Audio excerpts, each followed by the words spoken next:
Tell me about auditioning for Peter Grodin. You'd already appeared at the previous season on SG1 in Grace. Um, Yes. so this is your not your first go around for auditioning for that team of people. Tell me Yeah. about that role and Rising. Yeah. The audition process was great. And I got to play around with the character in the audition. I was the one that came up with the accent for the character, and initially I envisioned the character being born in India, Hmm. raised um, in the UK, and so that's why his accent initially for me was a blend of Indian but raised and schooled and educated in the UK. And when we got to set, they wanted less of the Indian accent in there and more of the British. So I just made him British. He started there.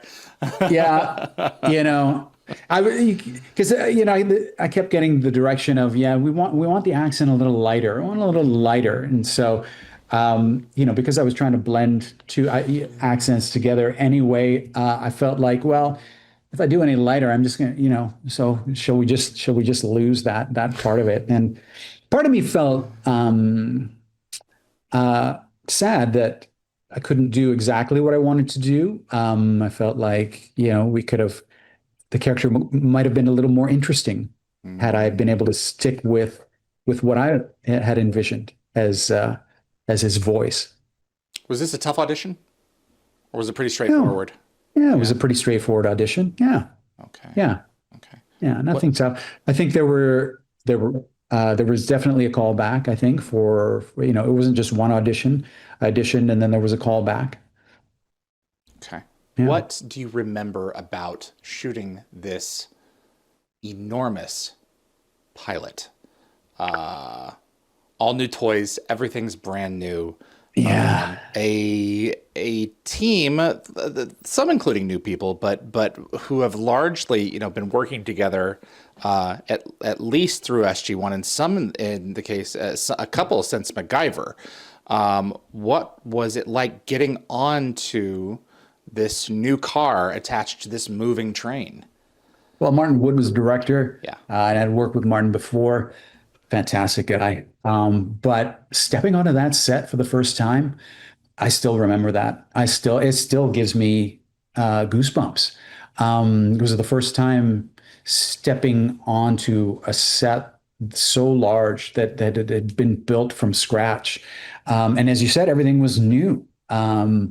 So walking into that and seeing all of this equipment that we got to play with and, touch and feel, it was incredible. Yeah.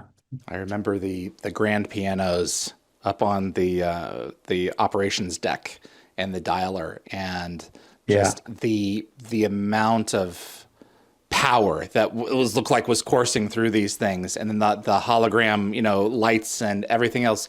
You get lost in that space. It Yeah. doesn't take too long to convince yourself, part of yourself at least, that this could really be happening. Does that Yeah. assist with the performance? Oh, absolutely. I mean, the Yeah. more real and enveloping the environment is that you're working on Mm. as an actor, yeah, the more you just you don't even feel like you're acting because everything else is assisting you in such a way that it's effortless. Was there anyone that you connected with in front of or behind the camera when things weren't rolling? Is there Oh anyone my still in your God. life from that period of time? Um, no, really, I don't see. Okay. I mean, because all of my acting colleagues I don't see all that often Hmm. because I'm just not in the business anymore. Usually, if you're an actor, you're seeing everyone at auditions in the Hmm. audition room and either on set or so. Um, I just don't see people all that often. But Tori, yeah, we connected instantly. We got to do a lot of work together as well. Everybody was great. Paul McGillian, Yeah. everyone was fantastic. And I got to meet Jason Momoa. Okay. I didn't actually work with him, but I got to meet him when I we did a convention in Yes. London. Yeah. Wow. Yeah. So he had just finished his first season on the show. Or maybe he didn't even, yeah, he'd just been on the show for a little bit, and and I'd already been killed off. So it was neat to meet him back then, and see how far he's gone. I know. Super It's nice guy. kind of Super wild. nice guy. Really cool Yeah. guy. Good guitar player too. Great, great guy. Yeah. Knew how to party, that's for Oh, sure. that's certainly the truth. Was Definitely. the dialogue a language in and of itself, something that you took like a duck to water, or was this something that required a great deal of assimilation to get it right? It's just like I've been repeatedly told on here, it's like Shakespeare, in terms of its flow and movement, particularly because you're someone who's assisting in the furtherance of the story. So there's always something going on either with the city or outside of the city or with one of the personnel, and it's very technical. What are Yeah. your memories of that? Yeah, some of the technical stuff can be very difficult. I remember one of the first couple of episodes, it was like the second or third episode I was in, there was some technical stuff that just I had a hard time it was the first time I really had a hard time with the text on a set.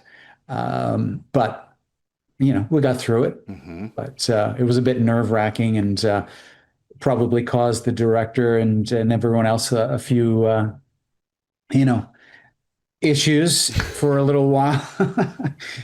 Can Craig get this line right? But yeah, no, for the most part, it wasn't an issue. But there definitely was one episode I vividly remember just having a hard time with some of the dialogue. I have some fan questions. I'd like to start Oh threading yeah, in here if you don't mind. yeah. Christian Unpronounceable asks, do you remember anything about David Hewlett? Oh Are man, there of any course. interesting or fun Yeah. stories that leap to mind? I'm Oh, curious. David, he's he was a great friend and a great colleague on set. Talk about Always, delivering dialogue. Ugh. oh my, fantastic, just fantastic. Um, Always so funny. Yeah, always had us laughing on set. If it was a long day on set, he would find a way to make light of things and just help you keep going. Yeah, You've got nothing to but get nothing but good memories about David. the material has to get done. Yeah. It doesn't have to get done completely painfully. If you're surrounded by people who at least enjoy being there, because on sets that's not always the case. You know. Yeah, we never experienced that. Yeah, thankfully. Everybody there was super professional, loved working, loved being there, obviously. Mhm. So, yeah, we didn't have any of that on set. Thanks for watching this clip from Dial the Gate. You can find the full live stream shows on our YouTube channel or visit dialthegate.com for the complete schedule. See you on the other side.